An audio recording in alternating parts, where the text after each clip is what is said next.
ആന എഴുന്നള്ളത്തിന് കർശന നിയന്ത്രണങ്ങളുമായി ഹൈക്കോടതി.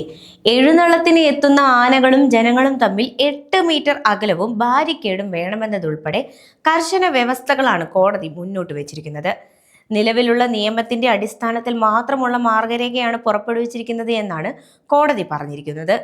തിരുവിതാംകൂർ, കൊച്ചി, മലബാർ, ഗുരുവായൂർ ദേവസ്വങ്ങളെ കോടതി കക്ഷി ചേർക്കുകയും ചെയ്തു. വളരെ സെൻസിറ്റീവായ വിഷയമാണിതെന്നും എല്ലാവരെയും കേൾക്കണമെന്നുമായിരുന്നു കഴിഞ്ഞ തവണ കേസ് പരിഗണിച്ചപ്പോൾ സംസ്ഥാന സർക്കാർ കോടതിയിൽ നിലപാട് അറിയിച്ചത്. പ്രധാന നിർദ്ദേശങ്ങൾ ഇങ്ങനെ: എഴുന്നള്ളത്തിന് 1 മാസം മുമ്പ് ബന്ധപ്പെട്ടവർ ജില്ലാതല സമിതിക്ക് അപേക്ഷ നൽകണം. ഏതെല്ലാം ആനകളെയാണ് കൊണ്ടുവരുന്നത് എന്നത് ഉൾപ്പെടെയുള്ള വിശദാംശങ്ങളും അപേക്ഷയിൽ വ്യക്തമായിരിക്കണം. 2 ആനകൾ തമ്മിലുള്ള ദൂരം 3 മീറ്റർ ഉണ്ടെന്ന് ഉറപ്പാക്കണം. 10 മിനിറ്റിലധികം ആനകളെ വെയിലത്ത് നിർത്തരുത്. ആനകളെ നിർത്തുമ്പോൾ മേൽക്കൂരയും തണലും ഉറപ്പാക്കണം. ആനകളെ സ്വകാര്യ ഡോക്ടർമാർ പരിശോധിച്ച സർട്ടിഫിക്കറ്റ് സ്വീകരിക്കരുതെന്നും സർക്കാർ വെറ്റിനറി ഡോക്ടർമാരുടെ സർട്ടിഫിക്കറ്റ് മാത്രം സ്വീകരിച്ചാൽ മതിയെന്നും നിർദ്ദേശം. 125 കിലോമീറ്ററിലധികം ദൂരം ആനകളെ ഒരിടത്തു നിന്ന് മറ്റൊരിടത്തേക്ക് കൊണ്ടുപോകാനോ 6 മണിക്കൂറിലധികം തുടർച്ചയായി യാത്ര ചെയ്യിപ്പിക്കുവാനോ പാടില്ല. ആനയെ കൊണ്ടുപോകുന്ന വാഹനങ്ങൾ മണിക്കൂറിൽ 25 കിലോമീറ്ററിൽ കൂടുതൽ വേഗത്തിൽ സഞ്ചരിക്കാൻ പാടില്ല. ഇതിന് സ്പീഡ് ഗവർണർ വേണം. മോട്ടോർ വാഹന വകുപ്പ് ഇക്കാര്യം ഉറപ്പുവരുത്തണം. ഒന്നിൽ കൂടുതൽ എഴുന്നള്ളത്തുകൾക്കിടയിൽ ആനകൾക്ക് മതിയായ വിശ്രമം ലഭിച്ചിട്ടുണ്ടെന്ന് ഉറപ്പാക്കണം. എഴുന്നള്ളത്തിന് 10 ദിവസം മുൻപത്തെയും എഴുന്നള്ളത്ത് കഴിഞ്ഞ് 5 ദിവസത്തിന് ശേഷവുമുള്ള യാത്രാരേഖകൾ പരിശോധിക്കണം. രാവിലെ 9-നും വൈകിട്ട് 5-നും ഇടയിൽ ആനകളെ പൊതുനിരത്തിലൂടെ എഴുന്നള്ളിക്കരുത്. ഇതേ സമയങ്ങളിൽ ആനയെ ലോറിയിൽ കയറ്റി കൊണ്ടുപോകാനും പാടില്ല. വിധിക്കെതിരെ പൂരപ്രേമികളും നടത്തിപ്പുകാരും ഇതിനോടകം രംഗത്തെത്തി കഴിഞ്ഞിരിക്കുകയാണ്. അതേസമയം കോടതിയുടെ നിർദ്ദേശത്തെ സ്വാഗതം ചെയ്തും മൃഗസ്നേഹികൾ ഉൾപ്പെടെയുള്ളവർ ഇതിനോടകം രംഗത്തെത്തിയിട്ടുണ്ട്. ഉത്സവങ്ങളെ ഇല്ലാതാക്കാൻ ഇറങ്ങിയ NGOകൾ പറയുന്നത് മാത്രം കേട്ട് തീരുമാനമെടുക്കരുത്.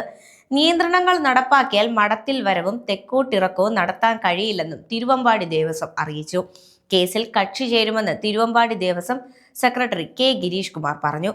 ആനകൾ തമ്മിലുള്ള ദൂരം 3 മീറ്റർ എന്നും ആനയും മനുഷ്യരും തമ്മിലുള്ള അകലം 8 മീറ്റർ എന്നും നിജപ്പെടുത്തിയാൽ പൂരം മാറ്റേണ്ടി വരും. മഠത്തിൽ വരവ് നടത്തുന്ന ഇടത്ത് ആകെ റോഡിന് വീതിയുള്ളത് 6 മീറ്റർ ആണ്. മാർഗനിർദ്ദേശം നടപ്പാക്കിയാൽ തൃശൂർ പൂരം പാടത്തേക്ക് മാറ്റേണ്ട സാഹചര്യമാണ് നിലനിൽക്കുന്നത്. എഴുന്നള്ളിപ്പ് മാർഗനിർദ്ദേശത്തിൽ മാറ്റം വരുത്തുന്നതിന് വേണ്ടി പോരാടാൻ കേരളത്തിലെ എല്ലാ ക്ഷേത്രങ്ങളും ഒന്നിച്ച് ഫെസ്റ്റിവൽ കോർഡിനേഷൻ കമ്മിറ്റി രൂപീകരിക്കുമെന്നും K. ഗിരീഷ് കുമാർ പറഞ്ഞു. ഹൈക്കോടതി നിർദ്ദേശത്തെ എതിർത്ത് തൃശൂർ പൂരം കമ്മിറ്റി തന്നെ രംഗത്ത് വന്നതിനാൽ വരും ദിവസങ്ങളിൽ വിഷയം കൂടുതൽ സങ്കീർണമാകുമെന്ന് വ്യക്തം. എന്നാൽ ഈ പ്രശ്നങ്ങൾക്കിടയിൽ ഇടയാർ വടക്കുംപാട് ശങ്കരനാരായണ ക്ഷേത്രത്തിന് യന്ത്ര ആനയെ സമ്മാനിച്ചിരിക്കുകയാണ് നടി വേദികയും people for ethical treatment of ആനിമൽസും ചേർന്ന്. യഥാർത്ഥ കൊമ്പനാനയുടെ വലിപ്പമുള്ള യന്ത്ര ആനയ്ക്ക് വടക്കുംപാട് ശങ്കരനാരായണൻ എന്നാണ് പേരിട്ടിരിക്കുന്നത്. മൃഗങ്ങളെ ദ്രോഹിക്കാതെയും ജനങ്ങളുടെ സുരക്ഷ ഉറപ്പാക്കിയും ക്ഷേത്ര ചടങ്ങുകൾക്ക് യന്ത്ര ആനയെ ഉപയോഗിക്കും. കേരളത്തിലെ ക്ഷേത്രങ്ങൾക്ക് PETA നൽകുന്ന 4ാമത്തെ ആനയാണ് ശങ്കരനാരായണൻ.